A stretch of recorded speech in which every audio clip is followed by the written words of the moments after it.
Ya, ini udah kayak saudara kembar samping kiri kanan. Nih ya kalau memang wajah-wajah dipucuk kayak gini memang seneng dia. Pucuk. Lumayan bang. Apa itu? Gimana bang? Kira-kira mungkin berpulang dari ada dua bang. Komen dari tentang striker yang mungkin tidak dibutuhkan kalau kata coach ini Putu ya. Sementara mungkin kalau banyak orang yang fans PSMS bilang kayaknya butuh nih striker bantu Niko Malau, gimana kira-kira? Jadi gini, sebetulnya semalam juga sudah banyak beberapa wartawan yang konfirmasi ke saya. Jadi kan pernyataan itu adalah pernyataan yang sifatnya jangan diartikan secara harfiah. Oke. Jadi pernyataan coach Putu itu adalah menunjukkan bahwasannya membuat gol itu tidak harus striker. Betul. Itu loh maksud dia.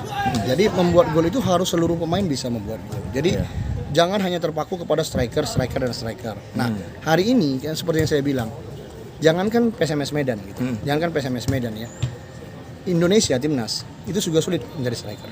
Oke, benar. Nah, itu akibatnya apa? Akibat banyaknya atau hampir semua tim-tim itu kan hari ini banyak menggunakan pemain asing sebagai strikernya. Itu juga menjadi masalah. Kita sudah akan kesulitan menjadi striker. Bukan kita tidak mau mencari striker, tapi memang agak kesulitan mencari striker. Oke. Itu sih sebenarnya. Oh gitu bang ya. Jadi intinya melihat bahwasanya oke, kita belum punya striker 9 yang ya Indonesia mungkin secara keseluruhan setelah zaman Bambang Pamungkas mungkin bang ya. Iya. Nggak ada lagi yang itulah mungkin Pamungkasnya striker kita.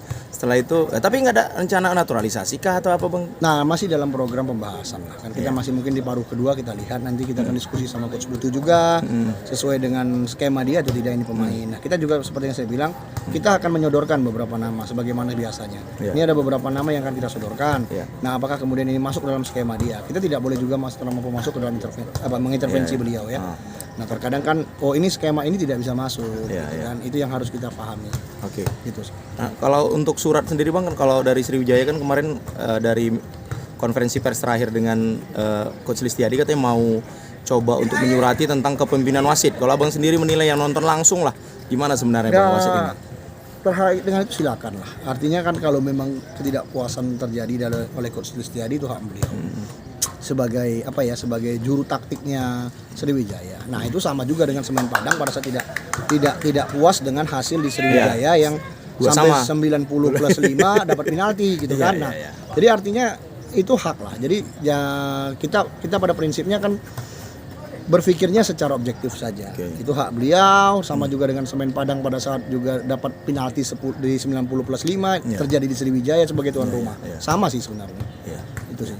Kalau ini sendiri bang, kalau abang menilai lah pertandingan semalam lah, itu gimana untuk menyongsong pertandingan semalam untuk menyongsong kita di Pekanbaru nanti bertanding lawan PSPS? Pasti ada evaluasi dari tim teknis, ada Bang Amrustian, ya, ada Bang Topik Azari dan teman-teman juga sudah memberikan masukan-masukan secara tertulis ke saya sebagai direktur teknik ya. Bahwasanya semalam kita akui sampai menit ke 69 kita masih bisa kuasai lapangan, namun setelahnya ada sedikit penurunan, bahkan itulah terjadi gol. Kurangnya konsentrasi, kemudian mungkin ketidaksiapan pemain-pemain pengganti, bukan dikatakan tidak baik, tapi belum cun kali pada saat itu dimasukkan. Nah, itu sih yang menjadi titik tolak. Jadi insya Allah dalam ini kita akan lakukan terus evaluasi dan sudah kita berikan masukan-masukan itu. Siap. Terkait dengan pemain senior bang, yang semalam mohon maaf belum ada yang dimainkan juga. Iya, Pardi rencana kan mau dimainkan. Nah, kemudian Bustami kan baru sembuh. Betul. Nah, kenapa tidak diturunkan dari awal? Benar, itu coach Putu udah benar semalam. Kenapa? Pada saat main sama Karo, teman-teman adik-adik itu kan bermainnya bagus tuh yang kemarin. Nah, starting 11 yang pada saat main sama Karo itu kan punya determinasi yang baik. Jadi kita tidak berani dulu mengganti determinasi itu, merubah secara keseluruhan. Jangan pernah ganti pemain juara lah ya, 11 pemain. Iya, jadi itu. Tapi sesuai dengan kebutuhan tim nanti kan bakal pasti ada berubah. Sementara Bustami juga sudah siap kan semalam, kemudian Pardi juga sudah hampir 100%. Nah, makanya pada saat mau diturunkan, namun karena kuota pergantian kita itu sudah habis. Itu sudah habis kemarin bang? Sudah habis. Jadi begini itu harus dijelaskan. Mungkin ada sedikit miss ya. Ada sedikit miss mungkin karena ketegangan di bench. Mungkin lupa menghitung. Untungnya kita bisa ingatkan bahwasanya pergantian ini kan dia maksimal 3 kali pergantian, jumlahnya 5 orang. Nah, semalam kita sudah melakukan pergantian 3 kali. Nah, hanya jumlahnya 4 orang karena 2-1-1. Iya, benar-benar. Nah, itu jadinya. Jadi tapi kalau semalam itu sempat masuk Pardi, maka itu fatal. Fatal sekali. Makanya itu sudah kita wanti-wanti juga ingatkan semalam. Abang juga teriak-teriak. Sudah kita teriak-teriak. Mungkin Bang Iman lihat saya teriak-teriak itu sudah habis gitu kan. Nah, mungkin itu karena ketegangan di bench juga pasti mempengaruhi itu.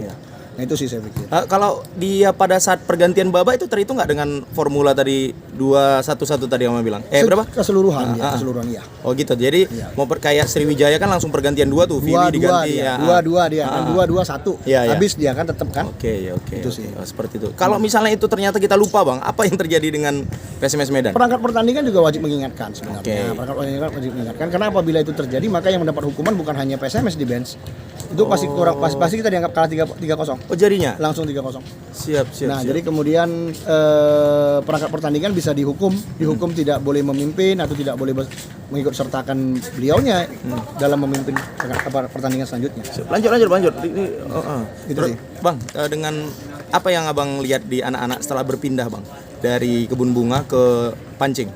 Saya pikir secara kenyamanan pasti lebih ini ya, lebih mendapatkan kenyamanan karena kalau di kebun bunga kan yang pertama satu kamar itu bisa 3-4 orang. Iya. Ya kan? Tapi kalau dipancing kan satu kamar 2 orang. Nah, kemudian fasilitas dekat lapangan samalah dengan kebun bunga. Hanya itu saja sih, tidak ada yang signifikan lah. Artinya mau di kebun bunga mau dipancing sama aja gitu. Hanya masalah kuota dan bagaimana tertibnya mereka saja kan. Secara profesional mereka juga sudah harus bisa profesional, menjaga dirinya mau dipancing mau di mana sama saja gitu. Untuk pemain yang berangkat sendiri nanti Bang ke Pekanbaru berapa orang sih Bang? 20. Tetap 20, berarti ada yang tinggal ya? Tetap ada yang tinggal. Nggak mungkin kita bawa semua 30 kan, 20 tetap. Oke. Target sendiri Bang dengan Pak Edi mungkin udah ada berbincang karena beliau menonton langsung juga, ada nggak Bang?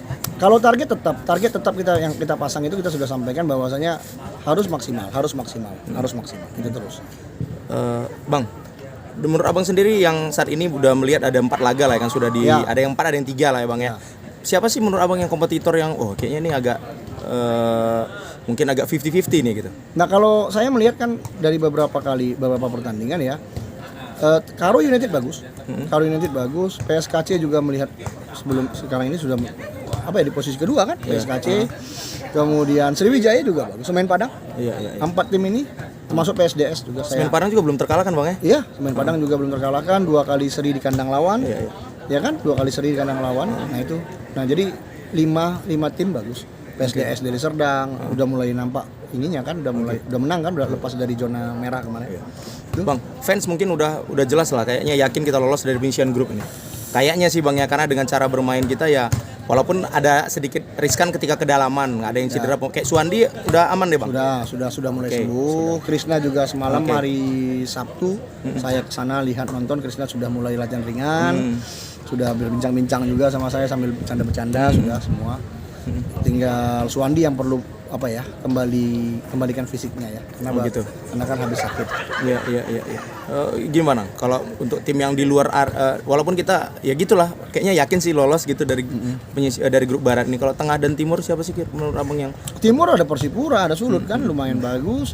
Kemudian di barat itu ada Jogja ya, PSM Yogyakarta, kemudian Persikap Kabupaten Bandung, itu juga bagus-bagus. Nah, mungkin itu yang menjadi sorotan-sorotan kita lihat nanti ke depan ya, insya Allah lah tren ini bisa terus terjaga. Amin. Ya kan? Ya kita berharap bisa konsisten. Oke. Untuk Rohim sendiri Bang gimana kondisi beliau? Rohim untuk ke Pekanbaru tidak dibawa. Tidak dibawa karena masih harus recovery karena kan hamstring ya, ternyata hamstring bukan ACL dan BCL. Iya, amin lah. Jadi mungkin sedikit butuh istirahat saja. Mungkin kiper ketiga Habi akan dibawa dan kita yakin adik itu sudah akan bisa menjadi next goalkeeper. Amin. Nah, itu anak Sumatera Utara ya, Sumatera Utara. Jadi mudah-mudahan bisa menjawab ekspektasi kita ke depan. Iya. Walaupun jujur Bang, aku kemarin nggak sengaja nonton itu waktu ada bola lob. Saya juga lihat di Sikambal tuh, dari mana Sikambal bisa masuk? Nggak sengaja. Aku mau lari siang, sapam di situ bilang Bang PSMS tanding. Di situ kok klarifikasi loh Bang. Gerem juga lama-lama. Jadi apapun. Itu kan tentu nggak sengaja Bang. Jadi saya lihat memang. Tapi saya lihat dari Sikambal kemarin. Saya lihat dari Sikambal gol yang kena gantung ya. Iya Bang. Gantung, ya. Jadi artinya memang perlu jam terbang. Nah, tapi kalau pemain nggak pernah dikasih jam terbang, kapan mau dapat jam terbang? Sepakat. Kan begitu. Kiper pemain muda. Jadi ada metode, saya belajar juga dari Bang Ambrus tuh kemarin tuh. Itu ada orangnya tuh. Yes. Nah, saya belajar beliau. Ya kiper ini kan memang harus diberikan kepercayaan. Ya kan? Kiper harus diberikan kepercayaan, harus diberikan jam terbang. Kebetulan posisi saya juga kiper dulu. Oke. Jadi namanya penjaga gawang kan memang harus diberikan jam terbang. Siap. Ya kalau yang namanya error bagi kiper-kiper muda, nah itu yang akan dijawab oleh jam terbangnya. Siap. Tapi intinya Bang, baik striker atau apakah akan ada penambahan nanti untuk kita di musim paruh musim atau gimana menurut Abang? Insya Allah kita akan diskusikan bahwasanya memang striker nomor 9 terutama yang finisher setiap tim itu membutuhkan. Makanya jangan mengartikan bahasa coach Putu itu secara harfiah seolah-olah tidak perlu striker gitu kan. Bukan itu maksud coach Putu. Maksud coach Putu itu semua lini harus bisa membuat gol. Ya. Dalam sepak bola modern bukan hanya striker yang harus membuat gol, tapi siapa saja yang bahkan kalau kiper bisa buat gol kenapa enggak? Nah, jadi jangan mengartikannya secara harfiah. Sehingga memang banyak wartawan nanya ke saya katakan yang dibilang coach Putu itu benar. Ingat nggak 2015 pada Piala Kemerdekaan kita cuma punya 2 striker, Aldino dengan Tambun Naibaho, tapi gol-gol kita tuh banyaknya dari sayap dan second line. Kan begitu kan? Nah, jadi artinya seperti itu. Sama juga dengan pada saat 2018 pada saat kita mau naik promosi ke Liga 1, striker kita cuma Wira Hadi sama Dimas Derajat. Nah, pada saat itu kan. Nah, yang jadi persoalan dari mana sih banyaknya gol kita? Dari Suhandi, dari Freds Butuan. Nah, itu makanya maksud beliau itu adalah seperti itu. Nah, kesulitan kita di Indonesia saat ini mencari striker yang seperti tadi Abang bilang, striker finisher yang baik ya. Memang bahkan Indonesia kalau kita lihat timnas semalam juga kan, betul. Sedikit sekali andil striker membuat golnya gitu. Posisi gelandang dan flank yang buat gol. Itu dia. Itu yang harus kita pahami. Jadi jangan mengartikan bahasa beliau itu secara harfiah, tapi secara komprehensif. Oke, siap. Itu sih. Tapi kalau Abang sendiri menilai Bang, tim ini sudah Abang lah sebagai Dirtek juga, pernah manajer juga di PSMS Medan, menilai sekarang ini sudah berapakah nilai yang bisa diberikan kepada PSMS saat ini Bang? Saya, kalau dari 1 sampai 10 saya masih 7 Bang. 7 justru. 7. Berarti ada 3 lagi yang harus dikejar? Ada 3 lagi yang harus dipenuhi. Oke. Ada 3 lagi beberapa hal yang harus kita penuhi. Siap. Nah, supaya kita benar-benar bisa nyaman, tidak lagi merasa jantungan, ya pastilah kan.